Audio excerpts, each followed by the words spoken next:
नमस्ते, नमस्कार, बहुत बहुत स्वागत आपका नादी टीवी पर। मैं हूं आपके साथ पारुल। आज चर्चा करेंगे यूपी में उठापटक, गठबंधन पर संकट। बिहार में इंडी गठबंधन की करारी हार के बाद उत्तर प्रदेश में एक तरफ तो कांग्रेस और सपा गठबंधन में तनाव पैदा हो गया है, दूसरी तरफ इंडिया गठबंधन में भी नेतृत्व को लेकर सवाल उठाए जा रहे हैं। उत्तर प्रदेश में समाजवादी पार्टी ने स्पष्ट संकेत दिया है कि वो 2027 के विधानसभा चुनाव में कांग्रेस से गठबंधन तभी करेगी जब कांग्रेस 2022 के लोकसभा चुनाव के प्रदर्शन के आधार पर विधानसभा सीट लेने को तैयार होगी। यानी सपा कांग्रेस को 30-35 से ज्यादा सीटें देने को तैयार नहीं है। उधर बिहार की हार के बाद एक सपा विधायक ने इंडी गठबंधन का नेतृत्व अखिलेश यादव को सौंपने की भी मांग कर डाली है। इससे पहले लालू प्रसाद यादव भी ममता बनर्जी को लेकर ऐसे ही सुझाव दे चुके हैं। यानी राहुल गांधी से इंडिया गठबंधन के सहयोगियों का मोह भंग हो रहा है। तो क्या इस मोह भंग के कारण उत्तर प्रदेश में कांग्रेस और सपा का गठबंधन टूट जाएगा और कांग्रेस उत्तर प्रदेश में 30-35 सीटों पर चुनाव लड़ने का समझौता क्या स्वीकार कर सकेगी? आज इसी पर हम चर्चा करने की कोशिश करेंगे। पहले जो प्रतिक्रियाएं हैं वो सुन लीजिए। बिहार चुनाव के परिणाम अप्रत्याशित हैं और किसी राजनीतिक दल के कार्यकर्ता नेता को हजम नहीं हो रहे। उत्तर प्रदेश में बिहार के चुनाव के उदाहरण को लागू नहीं किया जा सकता क्योंकि बड़े स्तर पर प्रशासनिक मशीनरी के साथ मिलकर धांधलेबाजी है। जल्दी ही हम उन चीजों को जांच कर रहे हैं और वो तथ्य आपके सामने हम रखेंगे। उत्तर प्रदेश में जो हमारा गठबंधन है, अभी सीटों की स्थिति को लेकर कोई भी निर्णय नहीं है। जहां पर भी हमको चुनाव लड़ना है 2027 में, हम उनको लेकर तैयारियां कर रहे हैं। जो SIR है उसको लेकर सबसे ज्यादा सजगता की जरूरत है, जिसको लेकर हम सजग हैं। जहां हमें चुनाव लड़ना है और हमारे कार्यकर्ता लगातार उस पर काम कर रहे हैं। सीटों के नंबर्स क्या होंगे इसको लेकर शीर्ष नेतृत्व के बीच में चर्चाएं होंगी और उद्देश्य एक ही है दोनों दलों का कि भाजपा की तानाशाह सरकार को यहां से हटाया जाए। बिहार के चुनाव के मद्देनजर ये सवाल पूछा गया है कि उत्तर प्रदेश के आने वाले चुनाव में 2027 के इलेक्शन में क्या कांग्रेस पार्टी का समाजवादी पार्टी के साथ गठबंधन रहेगा या नहीं रहेगा। तो मैं साफ तौर पे आपको कहना चाहता हूं कि हमारे समाजवादी पार्टी के राष्ट्रीय अध्यक्ष माननीय अखिलेश यादव जी ने अभी कुछ महीने पहले इसका अनाउंस कर दिया था कि उत्तर प्रदेश में महागठबंधन मिलकर के साथ चुनाव लड़ेगा और उत्तर प्रदेश की जनता इस बार चुनाव लड़ेगी, पीडीए समाज चुनाव लड़ेगा। तो उत्तर प्रदेश का सरकार बनने के बाद समाजवादी पार्टी की, समाज की सरकार बनने के बाद समाज का भला होगा। समाजवादी पार्टी और कांग्रेस के गठबंधन को लोगों ने मध्य प्रदेश के भी विधानसभा चुनाव में देखा और उत्तर प्रदेश में भी देखा। समाजवादी पार्टी और कांग्रेस का गठबंधन एक मजबूरी का गठबंधन है और जिसमें कोई वैचारिक आधार नहीं होता और गठबंधन कभी टिकते नहीं। और जो बिहार का चुनाव परिणाम आया है उससे तो विपक्षी दलों के होश उड़ गए हैं क्योंकि जनता सुशासन के साथ खड़ी है, जनता जात पात के खिलाफ खड़ी है, जनता को विकास चाहिए, रोजगार चाहिए और सुशासन चाहिए। इसलिए ये तो आने वाला कल ही बताएगा कि उत्तर प्रदेश में कांग्रेस और सपा का गठबंधन क्या रहता है। लेकिन पहले के अनुभव लोगों के पास हैं, मुझे लगता है वो काफ़ी हैं। तो बिहार में जिस तरह की प्रचंड जीत भारतीय जनता पार्टी को मिली और जो महागठबंधन है उसको जो करारी हार का सामना करना पड़ा, उसके बाद इंडी गठबंधन के नेतृत्व परिवर्तन को भी सवाल उठ रहे हैं। और ये बिहार के ही एक विधायक ने कह दिया है कि अखिलेश यादव को जिम्मेदारी सौंपी जाए। क्योंकि आप देखिए कि जिस तरीके से बिहार में जो हार हुई है उसकी समीक्षा अब जो महागठबंधन कर रहा है उसमें बहुत सारी चीजें निकल कर सामने आ रही और राहुल गांधी के नेतृत्व को लेकर भी अब इस गठबंधन में ही चर्चाओं का दौर शुरू हो गया है। तो सवाल ये उठता है कि उत्तर प्रदेश में इसका क्या? सपा का जो संकेत है वो साफ मिल रहा है 2027 के में गठबंधन तभी होगा जब लोकसभा चुनाव जो है, जो सीटें हैं जो 2024 के प्रदर्शन के मुताबिक अगर बढ़ती हैं। खासतौर पर अगर ये ऐसा हुआ तो 24 में जो स्थिति थी उसके मुताबिक तो कांग्रेस को 35 से 30 सीटों पर संतोष करना पड़ेगा। लेकिन फिलहाल तमाम पार्टी के प्रवक्ता यही कहते हुए नजर आ रहे हैं कि आगे हमारा नेतृत्व इस पर निर्णय लेगा। लेकिन गठबंधन तो तभी मुमकिन हो पाएगा जब राज्य की पार्टी वो राज्य के बड़ा भाई बनकर रहना चाहती है। और अगर ऐसा हुआ तो समाजवादी पार्टी जो अभी कह रही है कि उसने लोकसभा चुनाव में बहुत अच्छा प्रदर्शन किया है, दोबारा ऐसा कर पाएगी या नहीं? आइए मिलियन मेहमानों से हमारे साथ चर्चा में जुड़ने आगे सवाल उन्हीं से पूछने की कोशिश। हमारे साथ उज्जवल पाठक जी हैं, कांग्रेस से बहुत स्वागत करती हूँ सर। राघवेंद्र सिंह जी भारतीय जनता पार्टी से बहुत स्वागत सर। धर्मेंद्र सिंह जी सपा से हमारे साथ जुड़े हुए, आपका भी वेलकम करती हूँ। सबसे पहले धर्मेंद्र जी, क्या माना जाए कि जिस तरीके का बिहार में प्रदर्शन महागठबंधन ने किया है, वैसे तो कतई सपा नहीं चाहेगी कि उत्तर प्रदेश में हो। देखिए पारुल जी, बिहार के अंदर क्या हुआ है उसकी व्यापक समीक्षा होगी। हम इंडिया गठबंधन के अपने साथियों से, नेताओं से, कार्यकर्ताओं से जमीन पे जो जो समस्याएं हुई हैं, किन कारणों से हम चुनाव हार गए, क्या अच्छा करते तो और अच्छा हो जाता और क्या कमियां रहेंगी, इस पर व्यापक विचार विमर्श के बाद ही तय हो पाएगा कि विशेष रूप से कहाँ कहाँ कमी हुई। मोटा मोटा हम लोग कई बार चर्चा कर चुके हैं कि क्या समस्याएं थी जिसके कारण हम लोग चुनाव में प्रदर्शन नहीं कर पाए। उसमें आयोग की बड़ी भूमिका थी। चुनाव और आयोग की भूमिका के चलते चुनाव के दौरान 10-10 हजार रुपए खातों में गया, वो बड़ा व्यापक पैमाने पर असर डाला। हम लोग जो जमीन पर पता कर रहे हैं, एक महिला के खाते में लगातार निर्वाचन प्रक्रिया के दौरान लगातार वो पैसा जाता रहा और उसको निर्वाचन द्वारा रोका नहीं गया, निर्वाचन आयोग द्वारा।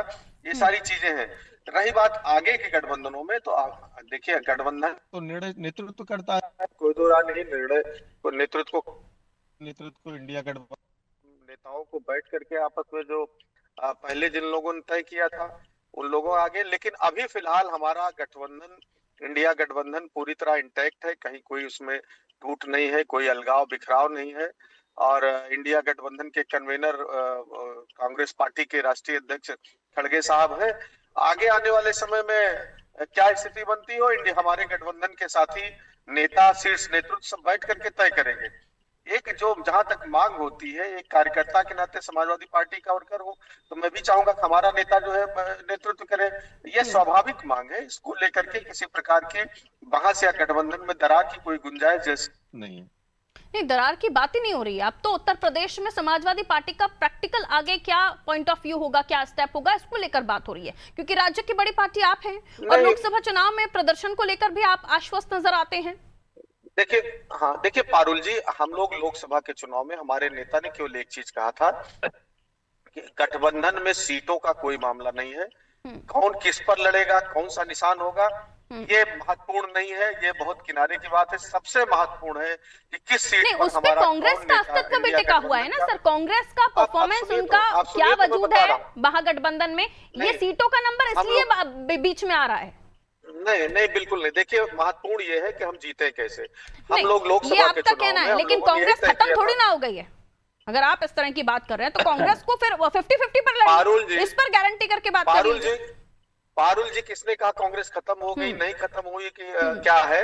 हमारा कहना है लोकसभा के चुनाव में भी हम लोगों ने यही तय किया था कि जो सीट जो नेता जीत सकता हमारे इंडिया गठबंधन का साथी, हम उसको लड़ाएंगे। हमारे लिए जीत महत्वपूर्ण है, उसमें कोई निशान या नेताओं गॉट इट सर, पॉइंट आ गया।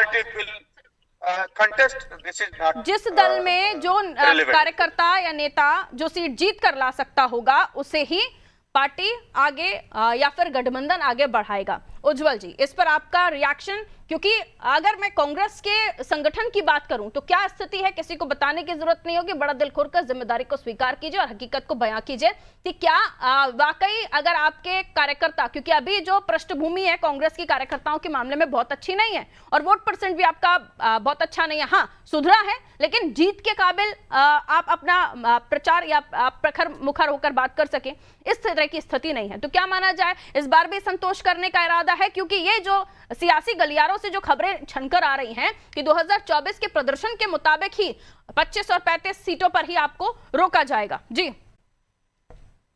देखिए पारुल जी, सियासी गलियारे तो मोदी जी को 400 पार भी दिलवा रहे थे 2024 के चुनाव में। रही बात सीट बंटवारे की, तो सीट बंटवारा एक महत्वपूर्ण राजनीतिक मुद्दा होता है और इसके पीछे तमाम परिस्थितियां, राजनीतिक हित, जातीय समीकरण, इसके साथ साथ क्षेत्र विशेष में राजनीतिक दलों का प्रभाव, ये तमाम ऐसे पहलू हैं जिनको आधारभूत मानकर राजनीतिक पार्टियां सीट बंटवारा करती हैं और राजनीतिक संभावनाओं का खेल है। इसलिए वर्तमान में वही संभावना पूछ रहे हैं, संभावना क्या है आपकी? भाई वही मैं बता रहा हूं ना, संभावनाओं का खेल है और संभावनाएं तत्कालीन समय में जब चुनाव होंगे तब क्या है, तब क्या राजनीतिक परिस्थितियां हैं, तब कांग्रेस की क्या उस समय मजबूती है, उन सबको देखकर गठबंधन और सीटें डिसाइड की जाएंगी। आज यहाँ डिबेट में बैठकर हम भविष्य की बात करें, इतनी सीटें होंगी, उतनी सीटें होंगी, लीडरशिप क्वालिटी को लेकर भी उज्जवल जी क्यों नहीं बात करेंगे हम आज? बिहार में आप ही की पार्टी के राहुल गांधी जी पहुंचे थे ना, क्या स्थिति हुई आपकी? तो क्यों नहीं बात करेंगे कि बिहार में आप क्या करेंगे क्या नहीं करेंगे? क्या आप अपनी पार्टी को उतना भी कई कारण है। हाँ। उस स्थिति के लिए नहीं, मैं नहीं जाऊंगा क्योंकि आपका मुद्दा वो नहीं है बिहार चुनाव, ठीक है। उस स्थिति के बहुत कारण है। आप चुनाव के नतीजों को देख करके पार्टी की क्षमता का अंदाजा मत लगाइए। चुनाव के नतीजे तो कैसे चलिए आए, कौन से सारा राज्य देश में जानता लगा हूं। लूं चुनाव के नतीजों को देखकर पार्टी की क्षमता? नहीं हम बता तो रहे नहीं, मैं पूछना चाह रही हूँ फिर कौन से राज्य में आपकी क्षमता का आकलन किया जाए? नहीं चुनाव के नतीजे तो पूरा देश जानता है ना। हरियाणा में किस अरे प्रकार तो जहां आप से- जीते वहीं से आकलन कर लेते हैं ना, वहां तो अच्छा लगेगा वहां के बारे में आकलन करना आपको। नहीं, वही मैं बता रहा हूँ कि हरियाणा में जब ब्राजीलियन महिला वोट डालती है 20 जगह 10 बूथों पर, बिहार में 10-10 हजार रुपए महिलाओं के खाते में भेजे गए मॉडल कोड ऑफ कंडक्ट लागू होने के बाद। इसकी जिम्मेदारी कौन लेगा? क्या आपने चुनाव आयोग से सवाल पूछा? या उसके उसका अनाधिकारिक प्रवक्ता जो है भाजपा, उससे आपने सवाल पूछा? आप तो मुद्दा ही बदल रही ना। आप यहाँ मैं तो बात जो मेरा मुद्दा है वो आपके गठबंधन को लेकर है, इंडिया गठबंधन को लेकर है, मैं उसी पर बात कर रही हूँ और आपकी स्थिति को लेकर है। क्लियर तो बोल रही हूँ मैं आपको। नहीं इंडिया गठबंधन तो 2024 में था, 24 में परिस्थितियां थी तो सीट बंटवारा हुआ। अब 27 में जो परिस्थितियां आएंगी, पार्टी का जनाधार देखा जाएगा और तमाम जो मैंने अच्छा, पहलू क्योंकि बताए, ये आरोप भी लगे कि कई जगहों पर लोगों ने ये भी शेयर किया कि तेजस्वी को हराने के पीछे राहुल गांधी का हाथ है, इसलिए यहाँ पर उत्तर प्रदेश में चर्चा आम हो जाती है कि अखिलेश जी अगर ऐसी बातों को लेकर अगर वो थोड़ा सा सोचें तो वो क्या निर्णय लेते हैं, इसलिए भी ये चर्चाएं हो रही हैं। खैर आप इसको कितना सीरियस लेते हैं, आपकी पार्टी कितना सीरियस लेती है, वो तो खैर समझ में आया कि पता चला कि राहुल जी बाहर चले गए। नहीं हम वही आपसे बता रहे हैं कि कांग्रेस और सपा साथ में थी, तभी भाजपा को करारी हार का सामना करना पड़ा 24 के चुनाव में। अयोध्या जैसी सीट भी हमने भाजपा को हराई, जिसकी दम पर भाजपा पूरे देश को जीतना चाहती हाँ, तो 17 से 35 बोला था हमने, 17 से 35 के आसपास आ रहे हैं आप, 2024 के प्रदर्शन को लेकर ही बोल रहे हैं। उससे ज्यादा के उम्मीद रखना ना रखना वो आपके ऊपर है। अगर 24 के चुनाव परिणाम को लेकर एक लेवल या एक तोल चल रहा है तो। और हमें उम्मीद है, हमारे कार्यकर्ताओं और हमारे संगठन को ये उम्मीद है कि हम 2024 से बेहतर प्रदर्शन 27 में करेंगे, बशर्ते चुनाव आयोग यही मैं बोलना चाह रही थी आपसे, जो आपने अपने मुंह से खुद ही बोल दिया। 2024 के प्रदर्शन को लेकर ही तो चर्चाएं हो रही हैं कि आपका 2024 का प्रदर्शन जो था उसी के अकॉर्डिंग आपका सीट, लेकिन अब चर्चा ये भी हो रही है, मैं राघवेंद्र जी आपके तरफ आ रही हूँ कि अगर ये स्थिति है और साथ ही साथ हम देख रहे हैं कि उत्तर प्रदेश में मायावती यानी बीएसपी फैक्टर भी बहुत एक्टिव दिखाई दे रहा है। यहाँ अगर इनकी 30 या 35, क्योंकि पिछले बार 17 पर भी बन गई तो 30-35 पर भी बन जाएगी, और अगर जिस तरीके से वहाँ की पॉलिटिक्स में हम देख रहे हैं कि मायावती जी भी बहुत स्ट्रांगली वहाँ पर अपने आप को प्रेजेंट कर रही हैं और ओवैसी साहब भी वहाँ कनेक्ट होते हुए दिखाई दे रहे हैं, तो इन तमाम चीजों के साथ साथ 2027 में ये गठबंधन, फिलहाल बिहार की बात नहीं कर रही मैं, अगर उत्तर प्रदेश में ये एक्टिव करंट आ गया वो, फिर क्या होगा सर? देखिए, भारतीय जनता पार्टी ध्रुवीकरण पर विश्वास नहीं रखती है। हम लोग जातिवाद राजनीति पर भी विश्वास नहीं करते हैं। हम लोग समाज सेवा करना चाहते हैं। उसी के परिणाम हमको बिहार में नजर आए, उसी के परिणाम हमारे पूरे देश में नजर आए। अब ये 2024 की बांसुरी कब तक बजाए रहेंगे? अरे भाई, उसके बाद गंगा में कितना पानी बह गया, इन्हें होश ही नहीं है। भाई वास्तविकता ये है पारुल जी, ये लोग 90 के दशक से ऊपर आना ही नहीं चाहते हैं। कभी अंबाई के आधार पर राजनीति करते रहे हैं, अब ये नया सूफा लेकर के आए पीडीए। अरे आज की तारीख में देश की जनता बहुत जागरूक हो गई है। अगर आप इस प्रकार की गलत फहमी में रहेंगे कि अंबाई के आधार पर, मुस्लिम यादव के आधार पर आप गणित बनाएंगे, बस आप नजर देख लीजिए बिहार में क्या गति हुई है, वही गति आपके उत्तर प्रदेश में होगी अंबाई के आधार पर। अब नया सूफा लेकर के आए पीडीए को लेकर के। अरे भाई, पूरा देश जानता है, पूरा उत्तर प्रदेश जानता है, आप लोग जातिवादी पार्टियां हैं। आप लोग अखिलेश यादव से ऊपर और उधर लालू परिवार से ऊपर कुछ सोचते ही नहीं है। अरे भाई, कम से कम समाज सेवा की बात करिए। आप लोग भारतीय जनता पार्टी को जो रचनात्मक है उसका विरोध करिए। ये थोड़ी ना होता है आप नया सूफा लेकर के आए। इन लोगों में गठबंधन ही नहीं है पारुल जी। मुझे याद है मध्य प्रदेश का चुनाव, अखिलेश यादव ने कांग्रेस के लिए क्या कहा था? मरा हुआ सांप, चालू पार्टी। मुझे लोकसभा चुनाव में 2024 का याद है, ये लोग बैठते ही नहीं इनकी हो पाती थी। ना काबिन मिल में प्रोग्राम तय हो पाया था, ना एक कोई चुनाव घोषणा पत्र तय हो पाया था। कहाँ का इनका है भाई गठबंधन? ना हम लोगों को कहीं नजर आता है। मैं तो 2014 से देख रहा हूँ, पश्चिम बंगाल में एक मीटिंग हुई थी जिसमें ये सभी लोग थे, अब हाथ पे हाथ डाल के कस्में खाई थी। उसके बाद परिणाम क्या हुआ था? सभी एक दूसरे के राज्यों में एक दूसरे के खिलाफ चुनाव लड़ रहे थे। 2024 में क्या था? तमाम राज्यों में ये लोग एक दूसरे के खिलाफ चुनाव लड़ रहे थे। ये स्वार्थी तत्वों का गठबंधन है। इनसे देश का ना भला होने वाला है ना उत्तर प्रदेश का भला होने वाला है। उत्तर प्रदेश की जनता ने इनकी सरकारें देखी हुई हैं। जिस प्रकार से बिहार की जनता ने देखी हुई थी, उसी प्रकार से उत्तर प्रदेश की जनता ने समाजवादी पार्टी की अराजकता देखी हुई है। जिस प्रकार से गुंडा राज देखा हुआ है, माफियाओं के साथ गठबंधन देखा हुआ है, और विकास बोल लेने दीजिए, उनकी बात कंप्लीट हो जाए फिर होंगे। हाँ जी सर, हाँ जी जी राघवेंद्र जी कंप्लीट कर लीजिए अपनी बात सर। देखिए, हम लोग जो है सकारात्मक राजनीति लेकर के चलते हैं। हमारी तमाम विकास की योजनाएं हैं। विकास में चर्चा करिए, विकास में हम लोगों ने कितना विकास किया है। बेरोजगारी में चर्चा करिए। वो कह रहे हैं चुनाव आयोग और ऐन मौके पर 10,000 खाते में डालना। फर्जी आंकड़े। उत्तर प्रदेश में हम लोग $1 ट्रिलियन की इकोनॉमी की तरफ बढ़ रहे हैं। विकास की लंबी सूची है। अराजकता को हम लोगों ने समाप्त कर दिया है, गुंडाराज समाप्त कर दिया है। इन लोगों ने संगठित अपराध को जितना बढ़ावा दिया था, आज की तारीख में उत्तर प्रदेश की जनता भूल चुकी है वो सब। जिस प्रकार से गिट्टी माफिया, फॉरेस्ट माफिया, शिक्षा माफिया, तमाम तरीके के माफियाओं का गठबंधन शासन के स्तर पर होता था, सरकार के स्तर पर होता था। समाजवादी पार्टी के कार्यकर्ता, समाजवादी पार्टी के नेता उनके बराबर के साझीदार हुआ करते थे। आज की तारीख में सोशल मीडिया का जमाना है पारुल जी। उत्तर प्रदेश और देश का बच्चा जानता है, जिस प्रकार से समाजवादी पार्टी, जिस प्रकार से कांग्रेस पार्टी ने उत्तर प्रदेश और देश का बेड़ा गर्क किया है। अब आज की तारीख में काट की हाड़ी बार बार नहीं चढ़ने वाली है। इंडिया गठबंधन में उत्तर प्रदेश में सपा और कांग्रेस की स्थिति आपकी जीत में कितना % फैक्टर निभाती है? पारुल जी, हम लोग सकारात्मक राजनीति में विश्वास करते हैं। हम लोग पंडित दीनदयाल उपाध्याय, बाबा भीमराव अंबेडकर और श्यामा प्रसाद मुखर्जी के आदर्शों पर चलते हुए अंत्योदय के विषय को ध्यान में रखते हुए हम लोग काम करते हैं। पारुल जी, मैं योजनाएं में बताना चाहता हूँ, तमाम तरीके की योजनाएं हमारी काम कर रही है। हम लोग 5 लाख वही तो दिक्कत है ना राघवेंद्र जी, उसके बावजूद भी ये चर्चा इसलिए करनी पड़ती है क्योंकि एंड टाइम पर फिर प्रचारों में बहुत सारी चीजें आ जाती हैं, कट्टर हिंदूवाद, और उसके बाद 10,000 रुपए, और उसके बाद बहुत सारी चीजों की एंट्री हो जाती है। अगर हम सिर्फ इन्हीं आपकी योजना और विकास की बातों पर ही डिपेंडेंट हैं, तो फिर इन सब चीजों को लेकर क्यों मंचों से प्रचार प्रसार होता है? पारुल जी, लोगों ने भी तो घोषणा की थी, पंजाब में नहीं घोषणा की थी कि हमारी सरकार बनेगी तो 2,500 रुपए महीने देंगे। महिलाओं को कितना दिया इन लोगों ने? इसी प्रकार से अन्य राज्यों में घोषणाएं करते, घोषणाएं करने के बाद ये लोग भूल जाते हैं। ठीक है, 2024 की तूती बार बार बजाते हैं आप। वर्तमान में गंगा में बहुत पानी बह चुका है धर्मेंद्र जी, हकीकत में आई है 2026 में आई, और यहाँ से अब स्थितियों का आकलन कीजिए। राघवेंद्र जी कह रहे हैं जी। जी नहीं पारुल जी, मैं हर बात पर राघवेंद्र जी के बड़ा ध्यान जी कहिए। उम्मीद है सुनेंगे।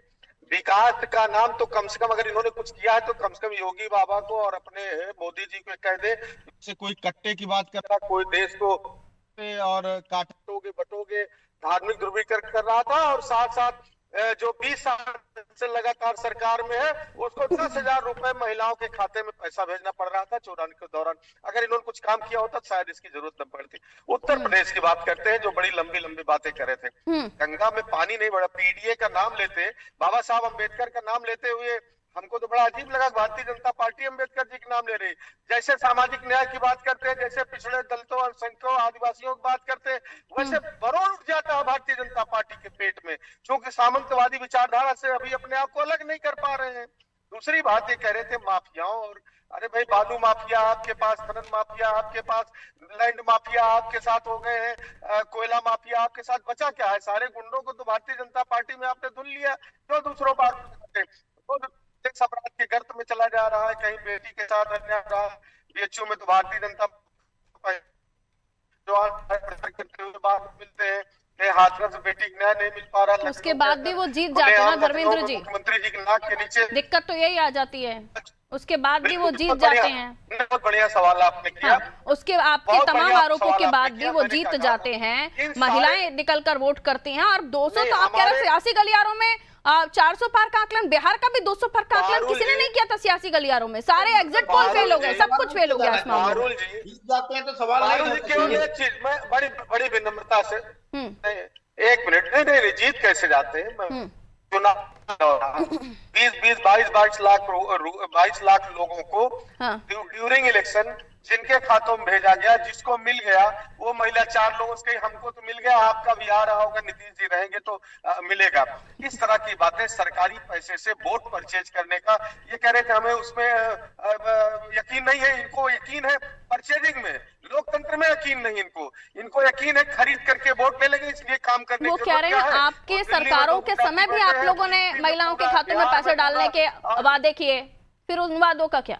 वादे आप करें और आप पूरे भी ना कर पाए, वो वादे कर रहे हैं वो पूरे कर रहे हैं। मेरी बात सुन ले, नहीं हाँ। नहीं, मैं कह रहा हूँ, देखिए ये महत्वपूर्ण चीज है, इसको ध्यान देने की जरूरत। 2 चीज, कोई निर्वाचन में जाने के पहले कोई दल अपना घोषणा पत्र लेके आए, सरकार ने पूरा करे, ना आने के बाद ना पूरा करे तो वो गलत है। देखिए आप तो स्टेट वाली पार्टी हो गए अभी, कांग्रेस की अगर मैं बात करूं तो इनके घोषणा पत्रों में भी तो इसी तरह के वादे होते या नहीं होते? धर्मेंद्र जी ईमानदारी वाली बात बताइए, होते हैं नहीं होते हैं?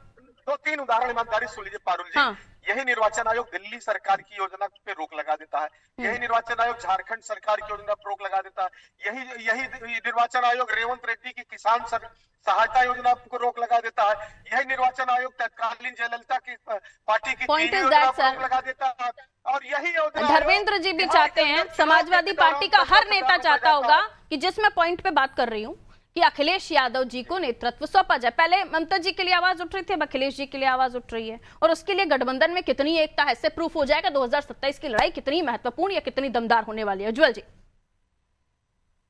देखिए, गठबंधन में एकता थी तभी भारतीय जनता पार्टी अल्पमत पे आई और उसे नीतीश जी और चंद्रबाबू जी के कंधों पर रखकर सरकार चलानी पड़ रही है, ठीक है। और इसके अलावा गठबंधन में एकता है या नहीं, ये आने वाला समय और परिस्थितियां बताएंगी। आने वाला समय बताएगा कि भारत की सभी राजनीतिक दल जो समान हितों और समान विचारधाराओं पर चलती हैं, जो भारतीय जनता पार्टी की मनुवादी और इसके साथ साथ सामंतवादी विचारधारा के खिलाफ प्रखरता के साथ, मुखरता के साथ आगे बढ़ने का प्रयास करती हैं और देश को एक विकासात्मक सोच का देने का प्रयास। ठीक है सर, 2024 के बाद बिहार में विनिंग पार्टी बनकर सामने आना वही नीतीश, वही मोदी, वही बीजेपी, और उसके बाद अब अगर दोबारा चुनाव होते हैं और जो परिस्थितियां बनती हैं, ऐसा नहीं है कि आप लोगों ने वादे नहीं किए, आप लोगों ने भी वादे किए, कई जगह निभाए कई जगह नहीं निभाए हैं। और अगर आप जनता को, महिलाओं को या किसी भी राज्य में आप अगर कुछ जनता के हित में कुछ निर्णय लेते हैं तो उसको आप पैसा बांटना कह देंगे चुनावी समय पर, चुनाव से पहले अपने घोषणा पत्रों में। तेजस्वी जी ने भी तो यही बात कही थी ना, सरकार में आते तो पूरा करते हैं, नहीं करते। चुनावी आचार संहिता के समय 10-10 हजार रुपए महिलाओं के खाते में आना, क्या ये चुनावी नैतिकता है? ये चुनावी नैतिकता है, ये संविधान स्वीकार नहीं कर पा रहे हैं, बीजेपी की जीत से डर रहे हैं। बीजेपी की जीत से नहीं डर रहे हैं, हम तो चुनाव आयोग से डर रहे हैं कि भैया स्वीकार कर रहे होते तो मंथन होता। हम तो चुनाव आयोग से कह रहे हैं, जिस दिन चुनाव आयोग निष्पक्ष हो जाएगा उस दिन बीजेपी की राजनीतिक औकात सामने आ जाएगी। अब क्या बात कर रही हैं आप? चुनाव आयोग निष्पक्ष हो जाए, एक बार चुनाव आयोग जवाब नहीं दे पा रहा है। राघवेंद्र जी, कंक्लूजन, लास्ट फाइनल कमेंट। अभी आप बिहार में हम समीक्षा करेंगे, बिहार में जो पैसा देखिए, मुझे बोल लेने हो गया आपका, हो गया जी। राघवेंद्र जी कैसे बातें करते हैं, आज की तारीख में गूगल में हर चीज उपलब्ध है।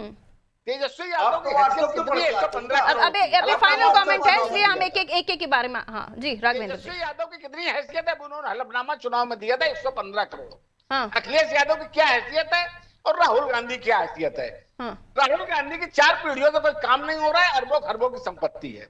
अखिलेश यादव की भी संपत्ति व्यक्तिगत रूप से हजारों करोड़ की है। यही तेजस्वी यादव की ये हालत है।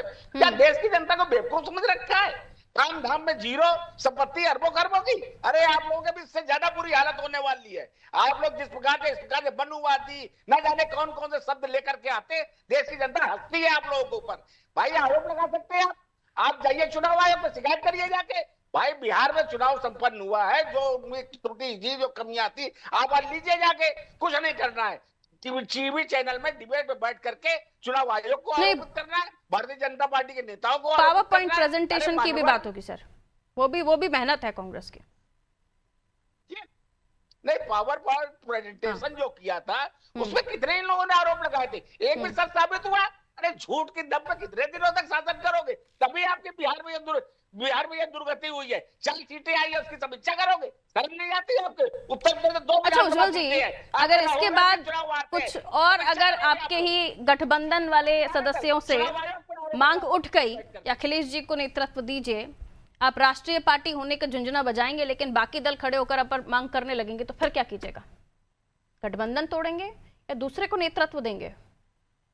देखिए, आप 27 में तो उत्तर प्रदेश में अखिलेश जी ही नेतृत्व करेंगे। केंद्र में आने वाली परिस्थितियां ये बताएंगी। पार्टी की गाइडलाइन है या सिर्फ उज्जवल जी बोल रहे हैं कि 27 में अखिलेश जी नेतृत्व करेंगे? नहीं, देखिए, जब गठबंधन होता है तो गठबंधन में प्रत्येक पार्टी के जनाधार के आधार नहीं, मैं बहुत शॉर्ट में आपसे सवाल पूछ रही हूँ। उज्जवल जी की बात है क्योंकि मैं थोड़ा सा शॉक हूँ। बेसिक की बात समझिए। बिहार में आपने कहा अखिलेश जी नेतृत्व करेंगे 2027 में, क्लियर? देखिए, मेरी बात समझिए, आप बेसिक की बात आपने जो कहा मैं उसी बात को लेकर क्लियर कर रही हूँ ना सर। आपने जो लाइन कही वो बहुत इंपॉर्टेंट है, इसलिए मैं आपको क्लियर करने के लिए बोल रही हूँ। ये सच है? बता रहा हूँ, आप मेरी बात समझिए। या निकल गया मुंह से? तेजस्वी जी को नेतृत्व सौंपा। क्यों सौंपा? क्योंकि बिहार में जनाधार उनके पास है। अच्छा, उज्जवल जी भी समझ गए हमें ये करना पड़ेगा, ऐसा है? बिल्कुल ठीक। एनीवे, समझ गए, आपको समझ ही आ रहा है कि कांग्रेस की पोजीशन क्या है, तो फिर बाकी बातें तो खैर क्लियर हो ही जाती हैं। इसलिए मैंने कहा सियासी गलियारों में बहुत सारी खबरें हैं और उन खबरों पर मोहर लगाते हुए, स्टैंप लगाते हुए आपकी बातें। एनीवेज, इससे ज्यादा मैं आगे नहीं जा पाऊंगी, मेरी कुछ मर्यादाएं हैं, समय सीमाएं हैं। बहुत बहुत शुक्रिया आप सभी का हमारे साथ चर्चा में जुड़ने के लिए। गठबंधन पर संकट है या नहीं है, लेकिन कांग्रेस के अंदर जरूर ये समझ आ गया है कि अखिलेश में तो बड़े भाई 2027 में भी उत्तर प्रदेश में अखिलेश होंगे, और इसलिए उज्जवल जी भी ये कह रहे हैं कि 2027 में नेतृत्व अखिलेश करेंगे उत्तर प्रदेश में। लेकिन अगर ये जो इंडिया गठबंधन है उनमें मांग उठ रही है कि अखिलेश को नेतृत्व दे दिया जाए, जैसे ममता बनर्जी को लेकर डिमांड हो रही थी ना बात, लेकिन तब ठंडी हो गई। लेकिन अखिलेश जी की पार्टी तो उत्तर प्रदेश में बड़ी पार्टी है, अब अगर उनको लेकर डिमांड उठ रही है और पूरा जो समाजवादी पार्टी का कुनबा वो यही चाहता होगा, फिर राहुल जी क्या करेंगे? फिर क्या इस गठबंधन में दरार नहीं पड़ेगी या इसे स्वीकार्यता दे दी जाएगी? ये आने वाले समय के साथ पता चलेगा। लेकिन कांग्रेस को कितना डाइजेस्ट होगा ये समय के साथ, नहीं, अभी भी आप आंकलन कर सकते हैं। दीजिए इजाजत, नमस्ते।